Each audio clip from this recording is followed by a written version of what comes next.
इस वीडियो को लाइक करें, हमारे चैनल को सब्सक्राइब कर बेल आइकन जरूर प्रेस करें। हेलो दोस्तों, आप सभी का हमारे चैनल स्टडी रूप एजुकेशन में स्वागत है। आज के इस वीडियो में हम CGTT 2022 के लिए हिंदी भाषा के कुछ महत्वपूर्ण प्रश्नों पर चर्चा करेंगे।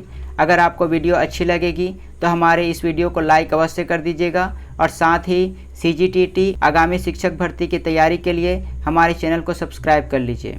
तो चलिए स्टार्ट करते हैं। पहला प्रश्न है, ध्वनि के मेल से बने सार्थक वर्ण समुदाय को कहते हैं। ऑप्शन ए है अक्षर, ऑप्शन बी है वाक्य, ऑप्शन सी है अर्थ, ऑप्शन डी है शब्द। तो इसका सही आंसर होगा ऑप्शन डी शब्द। ध्वनियों के मेल से बने सार्थक वर्ण समुदाय को शब्द कहा जाता है। अगला प्रश्न है, श्रृंगार का तत्सम रूप क्या होता है? तत्सम मतलब होता है संस्कृत भाषा का शब्द। तो ऑप्शन ए है आपका सिगार, ऑप्शन बी है श्रृंगार, ऑप्शन सी श्रृंगार और ऑप्शन डी है इनमें से कोई नहीं। तो इसका सही आंसर होगा ऑप्शन बी श्रृंगार। सिगार का तत्सम शब्द होता है श्रृंगार।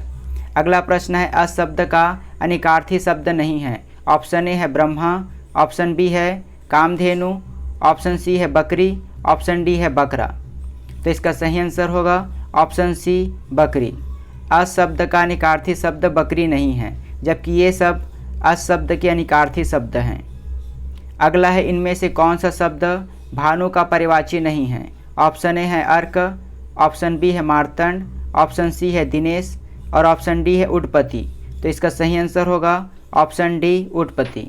अगला प्रश्न है, इंसानियत में निम्नलिखित में से कौन सा प्रत्यय है? ऑप्शन ए है त प्रत्यय, ऑप्शन बी है इयत प्रत्यय, ऑप्शन सी है यत प्रत्यय और ऑप्शन डी है नियत प्रत्यय।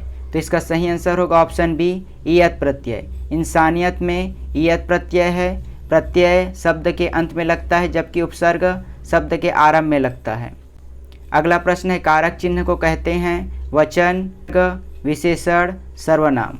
तो इसका सही आंसर होगा ऑप्शन बी परसर्ग। कारक चिन्ह को परसर्ग कहा जाता है। अगला प्रश्न है, पदबंध किसे कहते हैं? जब एक से अधिक पद एक में बंधे हों। ऑप्शन बी है कर्म और कर्ता का प्रयोग हो, ऑप्शन सी है संज्ञा और विशेषण का प्रयोग हो, ऑप्शन डी इनमें से कोई नहीं। इसका सही आंसर होगा ऑप्शन ए, जब एक से अधिक पद एक में बंधे हो तो उसे पदबंध कहा जाता है। यहाँ पर देखिए पद और ये है बंध, ठीक है। तो इसमें एक से अधिक अगर पद बंधे हुए हों तो उसे पदबंध कहा जाता है। अगला प्रश्न है, वह पढ़ता है या मजाक करता है, यह किस प्रकार का वाक्य है? ऑप्शन ए है विधि सूचक, ऑप्शन बी है प्रश्नवाचक, ऑप्शन सी है अनुज्ञा वाक्य और ऑप्शन डी है संदेहार्थक वाक्य। तो इसका सही आंसर होगा ऑप्शन बी प्रश्नवाचक। वह पढ़ता है या मजाक करता है, यह प्रश्नवाचक वाक्य है। यहाँ पर प्रश्न पूछा जा रहा है कि वह क्या करता है। अगला प्रश्न है, विराम चिन्ह की आवश्यकता होती है भाव और विचारों का स्पष्ट अभिव्यक्ति के लिए, वाक्यों के सुंदर गठन के लिए, लेखन की मनोदशा को स्पष्ट करने के लिए। ऑप्शन डी है उपरोक्त सभी के लिए। तो इसका सही आंसर होगा ऑप्शन डी उपरोक्त सभी के लिए। विराम चिन्ह का प्रयोग इन सभी के लिए किया जाता है, भाव और विचारों की स्पष्ट अभिव्यक्ति के लिए, वाक्यों के सुंदर गठन और साथ ही लेखक की मनोदशा को स्पष्ट करने के लिए प्रयोग किया जाता है।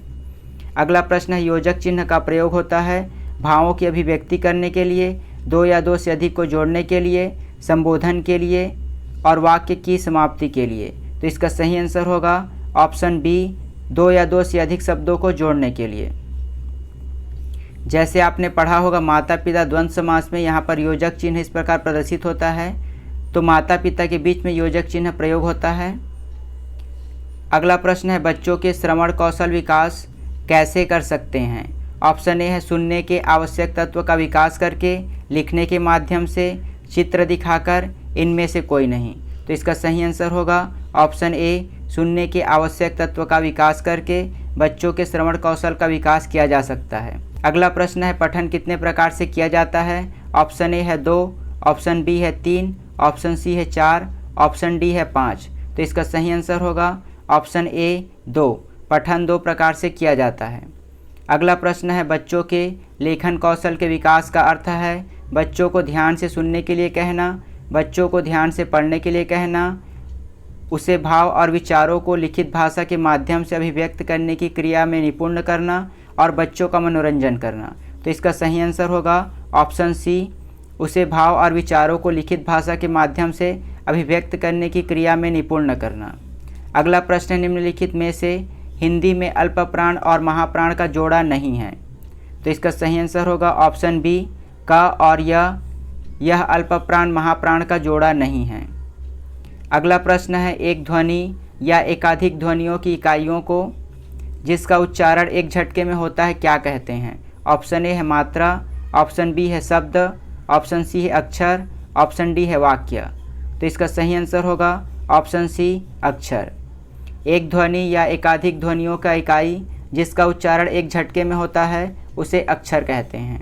अगला प्रश्न है, दाल पक रही है, यह किस वचन को दर्शाता है? ऑप्शन ए है एक वचन, ऑप्शन बी है द्विवचन, ऑप्शन सी है बहुवचन, ऑप्शन डी है इनमें से कोई नहीं। तो इसका सही आंसर होगा ऑप्शन सी, बहुवचन। दाल पक रही है में बहुवचन है। अगला प्रश्न है, हिंदी में आधारभूत वाक्य कितने प्रकार के होते हैं? ऑप्शन ए है 1, ऑप्शन बी है 4, ऑप्शन सी है 6, ऑप्शन डी है 8। तो इसका सही आंसर होगा ऑप्शन सी। हिंदी में आधारभूत वाक्य 6 प्रकार के होते हैं। अगला प्रश्न है, भानुदय का संधि विच्छेद होगा भानु प्लस उदय, भा प्लस नुदय, भ प्लस उदय, इनमें से कोई नहीं। तो इसका सही आंसर होगा ऑप्शन ए, भानु प्लस उदय से बना है आपका भानुदय। अगला प्रश्न है, समाज पद्धति किस भाषा की विशेषता है? ऑप्शन ए है हिंदी भाषा, ऑप्शन बी है संस्कृत भाषा, ऑप्शन सी है देशज भाषा और ऑप्शन डी है विदेशज भाषा। तो इसका सही आंसर होगा ऑप्शन बी, संस्कृत भाषा। और इस वीडियो का आखिरी प्रश्न, गणना की दृष्टि से संज्ञा कितने प्रकार की होती है? ऑप्शन ए है 2, ऑप्शन बी है 3, ऑप्शन सी है 6, ऑप्शन डी है 8। तो इसका सही आंसर होगा ऑप्शन ए, 2। गणना की दृष्टि से संज्ञा आपके 2 प्रकार के होते हैं। तो ये हुआ कुछ महत्वपूर्ण एमसीक्यू क्वेश्चन। अगर आपको वीडियो अच्छी लगी होगी तो हमारे चैनल को सब्सक्राइब कर लीजिए। धन्यवाद।